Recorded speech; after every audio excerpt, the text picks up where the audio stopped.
Truth Spitting says, "Hey Malan, you're a role model for me. You not only got out of a hard past, but you built an incredible marketing career, but you also inspire many people. And I want to be like you someday." Well, you may or you may not. Because as we all know, the road to today isn't always pretty, right?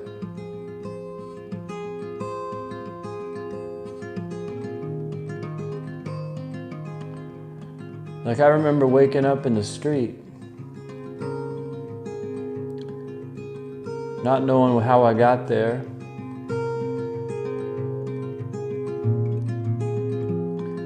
trying to get up and realizing that my left leg didn't work anymore. And it hurt real bad. Then I noticed a stream of blood in the street. And I thought, I wonder where that's coming from.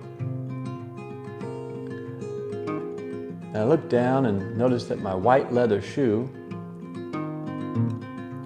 was red. And my jeans were red. And I thought, oh wait, it's coming from me. And that's when I felt it for the first time. And my left leg had been shattered by a car. Compound fractures and bones sticking out of it. Sticking out of it. Holes poked through the skin.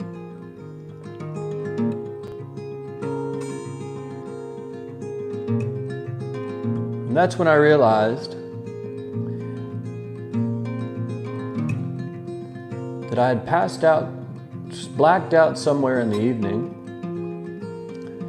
Don't have any idea how I got near my house, but I was across the street from my house, half in the road and half in the curb and grass.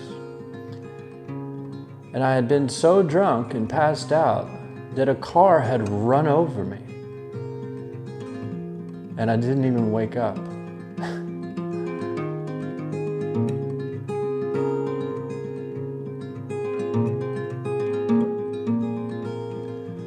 It took me about 2 hours to drag myself across the street to my house, where I was thinking, possibly, I think I just need to take a shower and get some sleep and I'll be all right.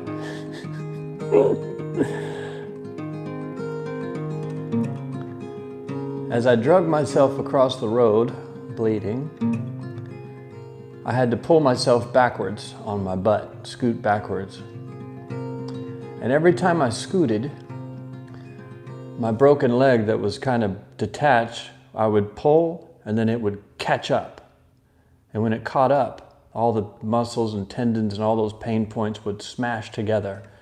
And it was like being shot 25 times in a row every time that I moved it. So it took a long time as I recovered between each painful pull. A couple hours to cross the street. Then when I got myself into my driveway, I got to the grass. I pulled myself into the grass. And I'm looking at the stairs that go up my front porch and I'm thinking, if I can just get in the house, get a shower, something to eat, I think I'll be all right. I'm dying in the street here. I just think I need a shower.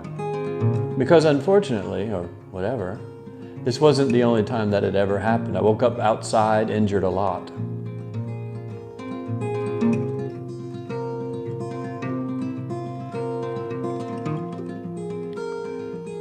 But this one was bad.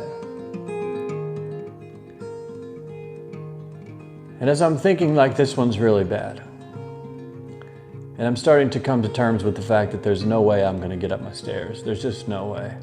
I'm badly hurt. But I'm also on probation, and I'm not supposed to be drinking at all. So if I call an ambulance, I'll go to jail for a long time. If I don't call an ambulance, I'm probably going to bleed out right there on the street. And as this horrific reality is starting to come in, I start to feel sharp stings and burns all over my body. And I realized I had drugged myself across the street for an hour or two, only to land and stop directly in a red ant hill. A red ant hill filled with red ants that were very angry that I had disturbed them. And they were now biting and stinging me all over the backside of my legs, thighs, knees, feet. They were everywhere. And I had just laughed. And I thought, well, how bad do I want to live? Do I have any interest in it? Because this was actually the scenario I'd been looking for a long time. Some horrific accident and a blackout that would just take me out of the game for good, without me even knowing it happened. But I decided, I feel like I got something left to do. So I called the ambulance, 911. They came and got me. Took me to a hospital, and I was delirious, yelling at the head surgeon. Hey doc, you gotta fix me up. I got shows to play. I got beers to drink. I got girls to talk to. And I was being loud and crazy, and he said at one point, he goes, sir? I said, what? I was delirious. I had drank 1,000 drinks the night before. I'd lost probably a third of my blood. He said, sir, you need to calm down. I said, I don't need to do anything, doc. You need to fix this so I can get out of here and go get drunk. I got beers to drink, doc. He said, sir, there is a very good chance that I am about to amputate your left leg from the knee down.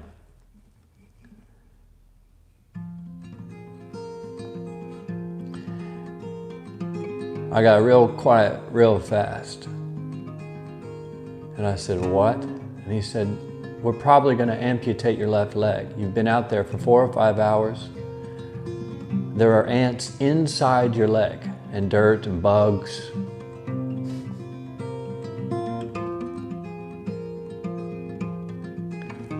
And that's when the morphine hit. And as I blacked out, I remember thinking, I'm going to lose my leg?